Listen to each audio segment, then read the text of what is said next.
ನಮಸ್ಕಾರ ವೀಕ್ಷಕರೇ. ಉತ್ತರ ಪ್ರದೇಶ ಸಿಎಂ ಯೋಗಿ ಆದಿತ್ಯನಾಥ್ ಈ ಹೆಸರನ್ನ ಕೇಳಿದ್ರೆ ಬುಲ್ಡೋಸರ್ ನೆನಪಾಗುತ್ತೆ, ಖಡಕ್ ಆಡಳಿತ ನೆನಪಾಗುತ್ತೆ, ದುಷ್ಕರ್ಮಿಗಳಿಗೆ ಇಂಥವರೇ ಸರಿ ಅನ್ನೋ ಅಭಿಪ್ರಾಯ ಬರುತ್ತೆ. ಆದ್ರೆ ಯೋಗಿ ಕೇವಲ ಇದಿಷ್ಟೇ ಅಲ್ಲ, ಅಭಿವೃದ್ಧಿ ಹಾಗೂ ಇಂಟರ್ನಲ್ ಆಪರೇಷನ್ ನಲ್ಲೂ ಎತ್ತಿದ ಕೈ ಅನ್ನೋದಕ್ಕೆ ಈಗ ಉದಾಹರಣೆ ಸಿಗ್ತಾ ಇದೆ. ಉತ್ತರ ಪ್ರದೇಶ ಎಲೆಕ್ಷನ್ಗೆ ಇನ್ನೊಂದೇ ವರ್ಷ ಬಾಕಿ ಇದ್ದು ಈ ಹೊತ್ತಲ್ಲಿ ಎಲ್ಲಾ ಬಿಜೆಪಿ ಶಾಸಕರು ಹಾಗೂ ಮಂತ್ರಿಗಳಿಗೆ ಯೋಗಿ ಖಡಕ್ ಸೂಚನೆಯನ್ನ ಕೊಟ್ಟಿದ್ದಾರೆ.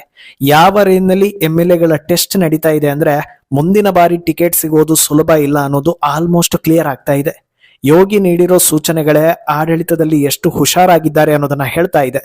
ಇದೇ ಹೊತ್ತಲ್ಲಿ ಉತ್ತರ ಪ್ರದೇಶ ವಾತಾವರಣ ಹೇಗಿದೆ ಅನ್ನೋದರ ಸಿಗ್ನಲ್ ಕೂಡ ಸಿಗ್ತಾ ಇದೆ. ಇದೆಲ್ಲವನ್ನ ಒನ್ ಬೈ ಒನ್ ವಿವರಿಸ್ತಾ ಹೋಗ್ತೀವಿ. ಈ ವಿಡಿಯೋವನ್ನ ತಪ್ಪದೆ ಕೊನೆ ತನಕ ನೋಡಿ. ಅದಕ್ಕೂ ಮುನ್ನ ಮೀಡಿಯಾ ಮಾನ್ಸ್ಟರ್ ಚಾನಲ್ ಅನ್ನ ತಪ್ಪದೆ ಸಬ್ಸ್ಕ್ರೈಬ್ ಮಾಡಿ. ಎಸ್, ಉತ್ತರ ಭಾರತದ ರಾಜಕೀಯ ಟ್ರೆಂಡ್ ಚೇಂಜ್ ಆಗಿದೆ. ಸದ್ಯದ ಚಿತ್ರಣ ನೋಡಿದ್ರೆ ಉತ್ತರದ ಬಾಹುಬಲಿ ಬಿಜೆಪಿ ಅನ್ನೋದನ್ನ ಹೇಳ್ಬೋದು. ಒಂದು ಕಾಲದಲ್ಲಿ ಬಿಜೆಪಿ ಅಂದ್ರೆ ಮೊದಲು ನೆನಪಾಗ್ತಾ ಇದ್ದಿದ್ದು ಗುಜರಾತ್ ಮಾತ್ರ. ಅಲ್ಲಿ ಈಗಲೂ ಕೂಡ ಬಿಜೆಪಿ ಓಟ ಮುಂದುವರೆದಿದೆ. ಆದ್ರೆ ಉತ್ತರ ಪ್ರದೇಶದಲ್ಲಿ ಬಿಜೆಪಿ ಮತ್ತೊಮ್ಮೆ ಗೆದ್ದು ಯೋಗಿ ಆದಿತ್ಯನಾಥ್ ಸಿಎಂ ಆದ ಬಳಿಕ ಇನ್ನೊಂದು ರೀತಿಯ ಲೆಕ್ಕಾಚಾರಗಳು ಶುರುವಾಗಿದೆ ಅನ್ನೋದನ್ನ ಯಾರು ಇಗ್ನೋರ್ ಮಾಡೋದಕ್ಕೆ ಸಾಧ್ಯವಿಲ್ಲ. ಅಕ್ಕಪಕ್ಕದ ರಾಜ್ಯಗಳು ಹಾಗೂ ಎಂಟೈರ್ ಉತ್ತರ ಭಾರತದಲ್ಲಿ ಬಿಜೆಪಿ ಬಲವಾಗೋದ್ರಲ್ಲಿ ಯೋಗಿ ಆಡಳಿತವೂ ಒಂದು ಕಾರಣ ಅನ್ನೋದು ವಾಸ್ತವ. ಈಗ ಅದೇ ಯೋಗಿಗೆ ಮೂರನೇ ಅಗ್ನಿ ಪರೀಕ್ಷೆ ಎದುರಾಗಿದೆ. ಇನ್ನೊಂದು ವರ್ಷದಲ್ಲಿ ಎಲೆಕ್ಷನ್ ನಡೀತಾ ಇದ್ದು ಇದಕ್ಕೋಸ್ಕರ ಯೋಗಿ ಓಲೈಕೆ ಮಾಡೋದಕ್ಕೂ ಹೋಗ್ತಾ ಇಲ್ಲ ಅಥವಾ ಅನಾವಶ್ಯಕವಾಗಿ ಹಿಂದುತ್ವದ ಹೆಸರನ್ನು ಕೂಡ ಬಳಸ್ಕೊಳ್ತಾ ಇಲ್ಲ. ಯೋಗಿ ಹಿಡಿದಿರೋ ರೂಟ್ ಅದು ಅಭಿವೃದ್ಧಿಯ ಹಾದಿ. ಮುಂದಿನ ಎಲೆಕ್ಷನ್ಗೆ ಹೋಗೋ ಒಂದು ವರ್ಷ ಮುನ್ನವೇ ಬಿಜೆಪಿ ರಿವ್ಯೂ ಸರ್ವೆ ಲಾಂಚ್ ಮಾಡಿದೆ. ಅಂದ್ರೆ MLA ಹಾಗೂ ಮಂತ್ರಿಗಳ ಪರ್ಫಾರ್ಮೆನ್ಸ್ ಏನು ಅನ್ನೋದನ್ನ ತಿಳ್ಕೊಳ್ಳೋದು. 2 ಏಜೆನ್ಸಿಗಳಿಗೆ ಈ ಸರ್ವೆ ನಡೆಸೋದಕ್ಕೆ ಜವಾಬ್ದಾರಿ ನೀಡಲಾಗಿದೆ. ಎಲ್ಲಾ ಕ್ಷೇತ್ರಗಳಲ್ಲಿ ಸಾರ್ವಜನಿಕರನ್ನ ಮಾತನಾಡಿಸಿ ಆಯಾ ಕ್ಷೇತ್ರಗಳಲ್ಲಿ ಜನಾಭಿಪ್ರಾಯ ಹೇಗಿದೆ ಅನ್ನೋದನ್ನ ತಿಳಿದುಕೊಳ್ಳೋ ಕೆಲಸ ಆಗುತ್ತೆ. ಎಲ್ಲೆಲ್ಲಿ ಪಾಸಿಟಿವ್ ರೆಸ್ಪಾನ್ಸ್ ಇದೆ, ಎಲ್ಲೆಲ್ಲಿ ನೆಗೆಟಿವ್ ರೆಸ್ಪಾನ್ಸ್ ಇದೆ ಅನ್ನೋ ಮಾಹಿತಿಯನ್ನ ಪಡೆಯಲಾಗುತ್ತೆ. ಅದರ ಆಧಾರದ ಮೇಲೆ ಮುಂದಿನ ರಣತಂತ್ರಗಳು ನಡೆಯುತ್ತೆ. ಅಷ್ಟೇ ಅಲ್ಲದೆ ಹಾಲಿ ಶಾಸಕರ ಹಣೆ ಬರಹ, ಟಿಕೆಟ್ ಕೊಡಬೇಕೋ ಬೇಡವೋ ಅನ್ನೋದು ಕೂಡ ಇಲ್ಲೇ ನಿರ್ಧಾರ ಆಗುತ್ತೆ ಅನ್ನೋ ಚರ್ಚೆಗಳು ಕೂಡ ನಡೀತಾ ಇದೆ. ಈ ಮೌಲ್ಯ ಮಾಪನದ ಸುದ್ದಿಗೆ ಪಾಸಿಟಿವ್ ರೆಸ್ಪಾನ್ಸ್ ಬರ್ತಾ ಇದೆ. ಇದು ಕೇವಲ ಬಿಜೆಪಿಗೆ ಮಾತ್ರ ಸೀಮಿತವಾಗಿದೆ. ಎಲ್ಲಾ ಪಕ್ಷಗಳು, ಪ್ರಮುಖವಾಗಿ ಜನರು ಅಧಿಕಾರ ನೀಡಿರೋ ಎಲ್ಲರೂ ಇದನ್ನ ಅನುಸರಿಸಬೇಕು ಅನ್ನೋದನ್ನ ಜನರು ಹೇಳ್ತಾ ಇದ್ದಾರೆ. ಇದೇ ಹೊತ್ತಲ್ಲಿ ಸಿಎಂ ಯೋಗಿ ಕೂಡ ಒಂದಷ್ಟು ಖಡಕ್ ಆದೇಶಗಳನ್ನ ಕೊಟ್ಟಿದ್ದಾರೆ.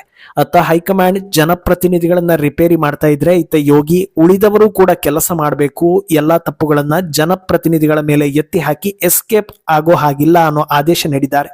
PWD ರಿವ್ಯೂ ಮೀಟಿಂಗ್ ನಡೆಸಿರೋ ಯೋಗಿ ಅಭಿವೃದ್ಧಿ ಕೆಲಸಗಳು ಘೋಷಣೆಯಾದ ಬೆನ್ನಲ್ಲೇ ಅದನ್ನ ಯಾವ ಟೈಮ್ ಲೈನ್ ನಲ್ಲಿ ಮುಗಿಸೋದಕ್ಕೆ ಪ್ಲಾನ್ ಇರುತ್ತೋ ಅದೇ ಟೈಮ್ ಲೈನ್ ನಲ್ಲಿ ಮುಗಿಸ್ಬೇಕು. ಪ್ರತಿ ಜಿಲ್ಲೆಗಳು ಇನ್ನೊಂದು ವಾರದಲ್ಲಿ ಹೊಸ ಪ್ರಪೋಸಲ್ ಗಳನ್ನ ಸಬ್ಮಿಟ್ ಮಾಡಬೇಕು. ಜೂನ್ ಮೊದಲ ವಾರದಲ್ಲಿ ಎಲ್ಲದಕ್ಕೂ ಅಪ್ರೂವಲ್ ಸಿಗೋ ರೀತಿ ರೆಡಿ ಆಗ್ಬೇಕು. ಯಾವುದೇ ಪ್ರಾಜೆಕ್ಟ್ ಆಗಿದ್ರು ಆ ವ್ಯಾಪ್ತಿಗೆ ಸಂಬಂಧಪಟ್ಟ ಜನಪ್ರತಿನಿಧಿಗಳಿಂದಲೇ ಅದರ ಶಂಕು ಸ್ಥಾಪನೆ ಆಗ್ಬೇಕು. ಯಾವುದೇ ರಸ್ತೆಗಳು ಪೂರ್ತಿಯಾಗದೆ ಉಳಿಯೋ ಹಾಗಿಲ್ಲ. ಒಂದು ವೇಳೆ ವಿಳಂಬ ಆಯ್ತು ಅಂದ್ರೆ ಸೂಕ್ತ ಕ್ರಮಗಳನ್ನ ಕೈಗೊಳ್ಳಬೇಕಾಗತ್ತೆ. ಪ್ರತಿಯೊಂದು ಪ್ರಾಜೆಕ್ಟ್ಗೂ ನೋಡಲ್ ಆಫೀಸರ್ ಅನ್ನ ನೇಮಕ ಮಾಡುವ ಮೂಲಕ ಅದರ ಮೇಲೆ ಕಂಪ್ಲೀಟ್ ಫೋಕಸ್ ಅನ್ನ ಇರಿಸಿ ಸರಿಯಾದ ಸಮಯಕ್ಕೆ ಮುಗಿಸೋ ಕಡೆ ಗಮನ ಹರಿಸಬೇಕು ಅನ್ನೋ ಆದೇಶವನ್ನ ಕೊಟ್ಟಿದ್ದಾರೆ. ಅಂದಹಾಗೆ ಇಲ್ಲಿ ಯೋಗಿ ಆಗ್ಲಿ ಅಥವಾ ಹೈಕಮಾಂಡ್ ಆಗ್ಲಿ ಯಾವುದನ್ನ ಟಾರ್ಗೆಟ್ ಮಾಡ್ತಾ ಇದ್ದಾರೆ ಅನ್ನೋದು ಕ್ಲಿಯರ್ ಆಗ್ತಾ ಇದೆ. ಕೇಂದ್ರದಲ್ಲಿ ಬಿಜೆಪಿ ಸರ್ಕಾರ ಬಂದ ಬಳಿಕ ಒಂದು ಅಸ್ತ್ರವನ್ನ ಸದಾ ಪ್ರಯೋಗಿಸ್ತಾ ಇರ್ತಾರೆ. ಅದು ಬಿಜೆಪಿ ಆಡಳಿತದಲ್ಲಿ ಯಾವುದಾದ್ರೂ ಅಭಿವೃದ್ಧಿ ಯೋಜನೆಗೆ ಶಂಕು ಸ್ಥಾಪನೆ ಮಾಡಿದ್ರೆ ಅದನ್ನ ಆ ಅವಧಿಯಲ್ಲೇ ಮುಗಿಸ್ತೀವಿ ಅಂತ. ಇದನ್ನ ಮಾಡಿ ತೋರಿಸಿದ್ದಕ್ಕೂ ಸಾಕಷ್ಟು ನಿದರ್ಶನಗಳಿವೆ. ಇದು ಕಾಂಗ್ರೆಸ್ಗೆ ಸಿಕ್ಕಾಪಟ್ಟೆ ಡ್ಯಾಮೇಜ್ ಮಾಡಿಸಿದ್ದು ನಿಜವೇ. ಈ ರೀತಿ ಪ್ರತಿ ಎಲೆಕ್ಷನ್ ವೇಳೆಯೂ ಹೇಳಿಕೊಂಡು ಮೈಲೇಜ್ ಪಡೆಯೋದಾದ್ರೆ ಅದನ್ನ ಪ್ರಾಕ್ಟಿಕಲ್ ಆಗಿ ಮಾಡಿ ತೋರಿಸಿದ್ರೆ ಜನರ ನಂಬಿಕೆ ಇನ್ನಷ್ಟು ಗಟ್ಟಿ ಆಗುತ್ತೆ ಅನ್ನೋ ಕಾರಣಕ್ಕೆ ಅಭಿವೃದ್ಧಿ ಕಡೆಗೆ ಇನ್ನಷ್ಟು ಒತ್ತು ಕೊಡ್ತಾ ಇದ್ದಾರೆ ಅನ್ನೋ ಚರ್ಚೆಗಳಾಗ್ತಾ ಇದೆ. ಇದಕ್ಕೆ ಪುಷ್ಟಿ ಕೊಡೋ ಉದಾಹರಣೆ ಅಂದ್ರೆ ಅದು ಲೋಕಸಭೆಯಲ್ಲಿ ಅಯೋಧ್ಯೆ ವಿಚಾರ. 2024 ಲೋಕಸಭಾ ಚುನಾವಣೆಯಲ್ಲಿ ಉತ್ತರ ಪ್ರದೇಶದಲ್ಲಿ ಬಿಜೆಪಿಗೆ ಹಿನ್ನಡೆ ಆಯಿತು ಅನ್ನೋದು ಒಂದು ವಿಷಯ. ಆದ್ರೆ ಅಯೋಧ್ಯೆ ಇದ್ದ ಲೋಕಸಭಾ ಕ್ಷೇತ್ರದಲ್ಲೇ ಬಿಜೆಪಿ ಸೋತು ಬಿಡ್ತು ಅನ್ನೋದು ವಿಪಕ್ಷಗಳಿಗೆ ದೊಡ್ಡ ಅಸ್ತ್ರ ಆಗಿಬಿಡ್ತು.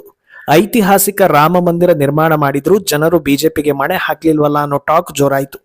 ಕೂಲಂಕುಷವಾಗಿ ನೋಡಿದ್ರೆ ಅಯೋಧ್ಯೆಯನ್ನ ಹೊರತುಪಡಿಸಿ ಉಳಿದ ವಿಧಾನಸಭಾ ಕ್ಷೇತ್ರಗಳಲ್ಲಿ SP ಗೆ ಲೀಡ್ ಬಂದಿದ್ರಿಂದ ಸೋಲಾಯ್ತು ಅನ್ನೋದನ್ನ ಹೇಳಿದ್ರು. ಆದ್ರೆ ಓವರ್ ಆಲ್ ಆಗಿ ಸೋಲೆ ಅನ್ನೋ ಕನ್ಕ್ಲೂಷನ್ಗೆ ಬಂದ್ಬಿಟ್ರು. ಇದೇ ಯೋಗಿ ನಂತರದ ದಿನಗಳಲ್ಲಿ ಹರಿಯಾಣ ಹಾಗೂ ಬಿಹಾರದಂತ ರಾಜ್ಯಗಳಲ್ಲಿ ಬಟೇಂಗೆ ತೋ ಕಟೇಂಗೆ ಅನ್ನೋ ಮಾತನ್ನ ಹೇಳಿ ಸಾಲಿಡ್ ಆಗಿ ಬಿಜೆಪಿಗೆ ಗೆಲುವನ್ನ ತಂದುಕೊಡುವಲ್ಲಿ ಪ್ರಮುಖ ಪಾತ್ರವನ್ನ ವಹಿಸಿದ್ರು.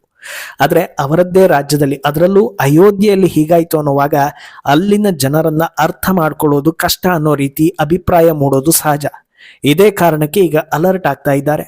ಅಂದಹಾಗೆ ಈ ರೀತಿ ಸರ್ವೆ ಮಾಡಿಸೋದರ ಹಿಂದೆ ಇನ್ನೂ ಒಂದು ಬಲವಾದ ಕಾರಣ ಇದೆ.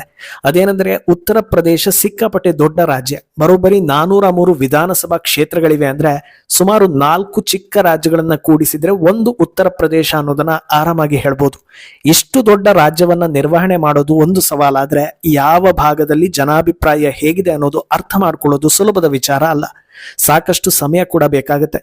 ಕೆಲವೊಂದು ಸಂದರ್ಭದಲ್ಲಿ ಆಯಾ ಕ್ಷೇತ್ರಗಳ ನಾಯಕರು ಪಾಪ್ಯುಲರ್ ಆಗಿದ್ರು, ಚೆನ್ನಾಗಿ ಕೆಲಸ ಮಾಡಿದ್ರು, ಯಾವುದೋ ಒಂದು ಕಾರಣದಿಂದ ಜನರಿಗೆ ಅವರ ಮೇಲೆ ಅಸಮಾಧಾನ ಮೂಡೋ ಸಾಧ್ಯತೆ ಇರುತ್ತೆ. ಇಂಥ ಸಂದರ್ಭದಲ್ಲಿ ಪೂರ್ವಪರ ತಿಳಿಯದೆ ನೇರವಾಗಿ ಟಿಕೆಟ್ ಕೊಟ್ಟು ಅಖಾಡಕ್ಕೆ ಇಳಿಸಿದ್ರೆ ರಿಸಲ್ಟ್ ಬಂದ್ಮೇಲೆ ಸಾಮೂಹಿಕವಾಗಿ ಎಲ್ಲರೂ ತಲೆ ಮೇಲೆ ಕೈ ಹೊರೋ ಪರಿಸ್ಥಿತಿ ಬರುತ್ತೆ. ಇದೇ ಕಾರಣಕ್ಕೆ 1 ವರ್ಷ ಮುಂಚೆಯೇ ಅಲರ್ಟ್ ಆಗ್ತಾ ಇರೋದು. ಇನ್ನು ಇದಕ್ಕೆ ಪುಷ್ಟಿ ಕೊಡೋ ಮತ್ತೊಂದು ವಿಚಾರ ಅಂದ್ರೆ ಅದು ಆಕ್ಸಿಸ್ ಮೈ ಇಂಡಿಯಾ ಸರ್ವೆ ಸಂಸ್ಥೆ ಮುಖ್ಯಸ್ಥ ಪ್ರದೀಪ್ ಗುಪ್ತಾ ಮಾತುಗಳು. ಉತ್ತರ ಪ್ರದೇಶದ ರಾಜಕೀಯದ ಬಗ್ಗೆ ಮಾತನಾಡುವ ಅವರು ಅಲ್ಲಿ ಸದ್ಯದ ವಾತಾವರಣ ಬಿಜೆಪಿಗೆ ಪಾಸಿಟಿವ್ ಆಗಿದೆ ಅನ್ನೋದನ್ನ ಹೇಳ್ತಾರೆ. ಆದ್ರೆ ಉತ್ತರ ಪ್ರದೇಶವನ್ನ ಉಳಿದ ರಾಜ್ಯಗಳಂತೆ ಪರಿಗಣಿಸೋದಕ್ಕೆ ಸಾಧ್ಯವಿಲ್ಲ. ಅಲ್ಲಿನ ಜನರ ನಿರ್ಧಾರಗಳು ಕ್ಷಣ ಮಾತ್ರದಲ್ಲಿ ಬದಲಾಗಿರೋದಕ್ಕೆ ಉದಾಹರಣೆಗಳಿವೆ. ಒಂದು ವೇಳೆ ಸಡನ್ ಆಗಿ ಈ ಸರ್ಕಾರ ನಮ್ಮ ನಿರೀಕ್ಷೆಯನ್ನ ತಲುಪಿಲ್ಲ ಅಂತ ಅನಿಸಿದ್ರೆ ನಿರ್ಧಾರವನ್ನ ಬದಲಿಸಿ ಬಿಡ್ತಾರೆ ಅನ್ನೋದನ್ನ ಹೇಳಿದ್ದಾರೆ. ಇದಕ್ಕೆ ಸಾಕ್ಷಿ ನೋಡೋದಾದ್ರೆ ಮತ್ತೆ ಅಯೋಧ್ಯೆ ಕಡೆಗೆ ಹೋಗ್ಬೇಕಾಗತ್ತೆ. ರಾಮ ಮಂದಿರ ಉದ್ಘಾಟನೆ ಇಂಥ ದಿನವೇ ನಡಿಬೇಕು ಅನ್ನೋ ಪೂರ್ವ ನಿರ್ಧಾರ ಇತ್ತು. ಅದರಂತೆಯೇ ಅದೇ ಡೇಟ್ ನಲ್ಲಿ ಓಪನ್ ಕೂಡ ಆಯ್ತು. ಆದ್ರೆ ಆ ಹೊತ್ತಲ್ಲಿ ಸ್ಥಳೀಯರನ್ನ ಮಾತನಾಡಿಸುವಾಗ ಕೆಲವರು ಸ್ವಲ್ಪ ಅರ್ಜೆಂಟ್ ಮಾಡಿದ್ರು ಅನ್ನಿಸ್ತಾ ಇದೆ. ಕೆಲವು ಕಡೆಗಳಲ್ಲಿ ಮಳೆ ನೀರು ನಿಲ್ತಾ ಇದೆ, ಸರಿಯಾಗಿ ಚರಂಡಿ ವ್ಯವಸ್ಥೆ ಆಗಿಲ್ಲ, ಇಂಥ ಆರೋಪಗಳನ್ನ ಮಾಡಿದ್ರು. ಸರಿ, ಇದೆಲ್ಲ ಓಕೆ. ಒಂದು ವೇಳೆ ಅಸಮಾಧಾನ ಇತ್ತು ಅಂದ್ರೆ ಅಥವಾ ಅಂತ ಕ್ಷೇತ್ರಗಳಲ್ಲಿ ಹಾಲಿ ಶಾಸಕರನ್ನ ಟಚ್ ಮಾಡಿದ್ರೆ ಇನ್ನೂ ದೊಡ್ಡ ಸಮಸ್ಯೆ ಆಗೋ ಹಾಗಿದ್ರೆ ಸೊಲ್ಯೂಷನ್ ಏನು ಅನ್ನೋ ಪ್ರಶ್ನೆ ಮೂಡುತ್ತೆ. ಅದನ್ನ ಸರಿ ಮಾಡೋದಕ್ಕೆ RSS ಅನ್ನ ಫೀಲ್ಡಿಗೆ ಇಳಿಸೋ ಸಾಧ್ಯತೆ ಇದೆ. 3 ರೀತಿಯಲ್ಲಿ ಕ್ಷೇತ್ರಗಳನ್ನ ವಿಂಗಡಿಸಲಾಗುತ್ತೆ. ಒಂದು, ಪಾಸಿಟಿವ್ ರೆಸ್ಪಾನ್ಸ್ ಇರೋ ಕ್ಷೇತ್ರಗಳು, ಅಲ್ಲಿ ಹಾಲಿ ಶಾಸಕರು ಪಾಸ್ ಆಗಲಿದ್ದು ಅಲ್ಲಿ ಯಾವ ರೀತಿಯ ಪ್ರಚಾರ ವರ್ಕ್ ಆಗುತ್ತೋ ಅದನ್ನ ಮುಂದುವರಿಸಿಕೊಂಡು ಹೋಗ್ತಾರೆ. ಇನ್ನೊಂದು 50-50, ತೀರಾ ವಿರೋಧವೂ ಇಲ್ಲ, ತೀರಾ ಪಾಸಿಟಿವ್ ಆಗಿಯೂ ಇಲ್ಲ, ಆದ್ರೆ ಪ್ರಯತ್ನ ಪಟ್ರೆ ಗೆಲುವು ಸಾಧಿಸಬಹುದು ಅನ್ನೋ ಸಿಚುವೇಶನ್ ನಲ್ಲಿ ಹಾಲಿ ಶಾಸಕರಿಗೆ ಆಪ್ಷನ್ ಇರುತ್ತೆ. ಆದ್ರೆ ಎಲ್ಲೆಲ್ಲಿ ಕಂಪ್ಲೀಟ್ ನೆಗೆಟಿವ್ ಅಭಿಪ್ರಾಯಗಳಿದೆಯೋ ಅಲ್ಲೇ ಚಾಲೆಂಜ್ ಇರೋದು. ಶಾಸಕರ ಪ್ರಭಾವವೂ ಕಡಿಮೆ, ಜನರು ವಿರುದ್ಧವಾಗಿದ್ದಾರೆ ಅಂದ್ರೆ ಹೊಸಬರಿಗೆ ಟಿಕೆಟ್ ಫಿಕ್ಸ್ ಮಾಡ್ತಾರೆ. ಆದ್ರೆ ಆಡಳಿತ ವಿರೋಧಿ ದೊಡ್ಡ ಮಟ್ಟದಲ್ಲಿದೆ. ಆದ್ರೆ ಅಭ್ಯರ್ಥಿಯನ್ನ ಬಿಟ್ಟರೆ ಸಿಚುವೇಶನ್ ಇನ್ನೂ ವರ್ಸ್ಟ್ ಆಗ್ಬೋದು ಅನ್ನೋ ಕಡೆಗಳಲ್ಲಿ ಅಳೆದು ತೂಗಿ ರಣತಂತ್ರ ಹೆಣೆಯೋ ಸಾಧ್ಯತೆ ಇದೆ. ಒಟ್ನಲ್ಲಿ ಸತತ ಗೆಲುವಿನ ಸರದಾರನಂತಿದ್ರೂ ಉತ್ತರ ಪ್ರದೇಶ ಬಿಜೆಪಿಗೆ ಸವಾಲಿನ ರಾಜ್ಯ ಅನ್ನೋದರಲ್ಲಿ ಅನುಮಾನವೇ ಇಲ್ಲ. ಗಮನ ಹರಿಸಿದ್ರೆ ಸವಾಲನ್ನ ಯಶಸ್ವಿಯಾಗಿ ಜಯಿಸಿ 3ನೇ ಬಾರಿಗೆ ಯೋಗಿ ಸಿಎಂ ಸ್ಥಾನದಲ್ಲಿ ಕೂರಬಹುದು. ಆದ್ರೆ UP ಅಂತ ರಾಜ್ಯದಲ್ಲಿ ಸೋಲಾಯ್ತು ಅಂದ್ರೆ ಬಿಜೆಪಿಗೆ ಅದು ಬೇರೆ ಬೇರೆ ರೀತಿಯಲ್ಲಿ ಹೊಡೆತ ಕೊಡೋ ಸಾಧ್ಯತೆ ಇದೆ. ಮುಂದೇನಾಗುತ್ತೆ ಅನ್ನೋದನ್ನ ಕಾದು ನೋಡ್ಬೇಕು. ಈ ಬಗ್ಗೆ ನಿಮ್ಮ ಅಭಿಪ್ರಾಯವನ್ನ ತಪ್ಪದೆ ಕಮೆಂಟ್ ಮೂಲಕ ತಿಳಿಸಿ.